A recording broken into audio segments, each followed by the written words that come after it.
Any other comments on that? As a social scientist, I, of course, regard myself as entirely strategic.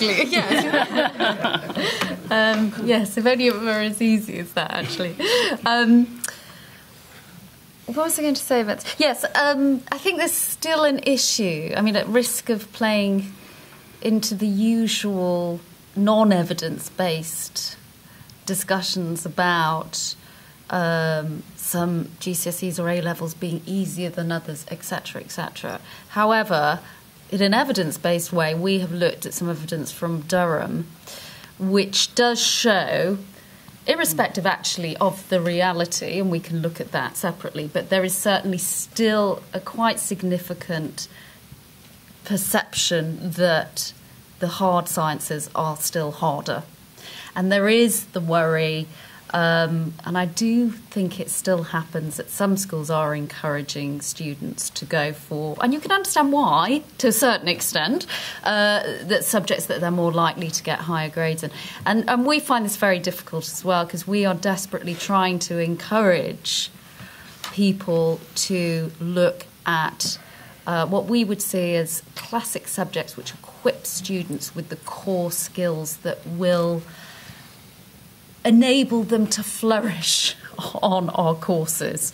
And we can do as much as we can, but it's still very much at schools level, at careers advice level, that we still need to solve the problem. If it's any comfort, I do think that the government and the opposition actually are on the side of really trying to solve this, of really trying to increase interest in, likelihood to apply for courses in STEM.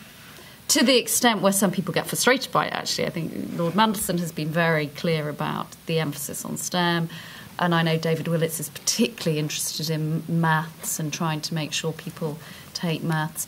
Again, we're trying to use language that is as clear as possible in terms of saying, I've mentioned some subjects that will equip you very well to do a broad range of courses.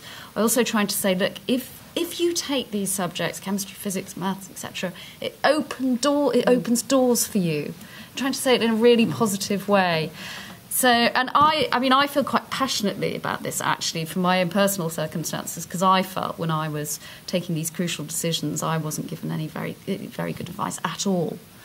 And funnily enough, I loved science subjects. I ended up going into the English, history, French, arts, humanities route, which was fine, but I really felt I wasn't given the right information to make a more informed choice across the board. I kind of followed what, the bright girls did in my school. So I really hope that we can go further in trying to solve that problem of lack of really good information, advice and guidance at such crucial decisions. Okay. Yeah, just on it. Obviously, good information and guidance is absolutely necessary, but so is opportunity. And some students, some kids don't have that opportunity to take 3 separate sciences at GCSE, and that's just a tragedy. We've got been raising this as an issue for a while with lots of others, and the political parties are talking about it, and we'll see what sort of the reality of those commitments post-election. But the opportunity needs to be there for all students to be able to take 3 separate sciences and progress on to A levels. This issue about grade severity, there's been some research, SCORE and others have looked at this, and we've recommended that that one way of dealing with this, because it is an issue with all the sort of incentives to sort of go away from the tougher subjects, is to give incentives to counteract that, and maybe give them extra higher points in terms of, if there is a grade severity, in terms of UCAS points is what we've floated as an idea. In terms of numbers, you're right. The cohort has increased and the percentage has gone down for STEM subjects over the period of time. There's been a push recently to, additional places now have been targeted towards STEM subjects by the government, and also there's been commitments by the Conservatives in the past about master's students being focused, increased master's funding for STEM subjects. So I think there's a recognition that that the growth should be in those areas. But then another thing that needs to be talked about is costs. These are higher cost subjects. And if the funding isn't there, and if the right sort of, the funding ratios aren't there for the laboratory subjects, then, universities, when they're making tough choices, are going to look at them in a disproportionate way, and we think there's that'd be crazy. And so pushing for that to make sure that there's well-funded HE STEM courses within the UK. Yeah. Can I just add to that, actually, because I concentrated on the demand side, but the supply side is absolutely key. You're absolutely right. We get very frustrated with HEFGE. It's saying just your banding is wrong, and we have these endless arguments, actually, particularly around band 2, the funding for chemistry and physics. Yeah. And they just won't accept that there is evidence to show that it's underfunded and that there's a lot of cross-subsidisation that goes on in universities to fund those subjects. So it's a real battle, actually, at the moment. I'm sure you're engaged in it too. Yeah. Can I add one more point, though? It's commonly said, as has been said here, that physics, chemistry, they are seen to be between a grade and a half harder at A-level than some other subjects. So that is found to be the case. But it isn't the case that kids are shying away from the harder subjects in ridiculous numbers. They are taking the harder subjects in order to get in to do medicine.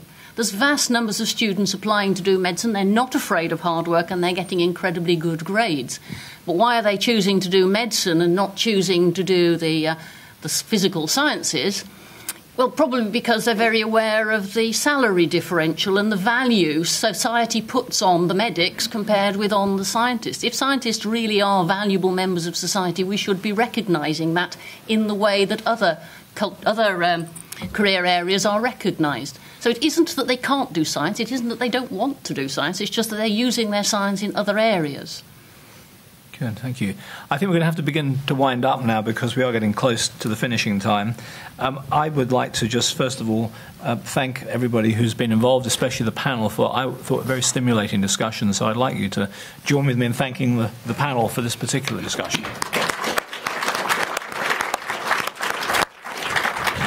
And I don't plan in any way to summarise the whole day, but I just want to give you 2 or 3 impressions that have struck me and I thought were rather interesting. One is, I do think one of the things that we underemphasise, several people have mentioned it, but it needs further emphasis, is that one of the main benefits of science and technology is actually training high-quality people who are flexible and can do many different things, both in the economy, for sustainability, for society, but they have the opportunity to do it. And in arguing the case for better science and technology funding, that seems to me an absolutely important argument. I am a bit worried about the, on the one hand, very fierce defence of intellectual property and the notion that universities should be trying to raise very large amounts of money from their intellectual property, as opposed to the argument that government ought to give universities a vast amount of money and not expect anything very much in return except a bit of blue skies research. And I do think there's a real tension there, and that this system, the innovation system, be very careful how it makes arguments that actually add up, because you really can't quite have both arguments run to an extreme. They have to be mixed rather judiciously. My final reflection is just how striking it is, and I've been in this field for some time, how the notion of what loosely picking winners, which always used to be completely verboten in the 1980s in the area of science and technology, has re-emerged and has been institutionally enshrined in organisations like the Technology Strategy Board and a large number of other institutions. I personally welcome it. I always thought the idea that the market would sort everything out, and I am an economist, was pretty daft, and I think that's one positive development we have to take away with us. So with that thought, thank you all for coming. Thank you for asking such good questions and being so engaged. And with that, I'll let you go home at least 9 minutes earlier than scheduled. Sorry, Nick wants to make one brief intervention. May I? Just one thing. If you're interested in science innovation in the election, do go to our blog, The Science Vote. It's blog.sciencecampaign.org.uk. It has a number of all the parties' commitments on it, so do check it out. And on Twitter, it's the hashtag SciVote. Thank you. And there is a continuation via the web of debate in the subjects that have been raised here if you go to the Public Service Events website. Thank you all very much. That is the end.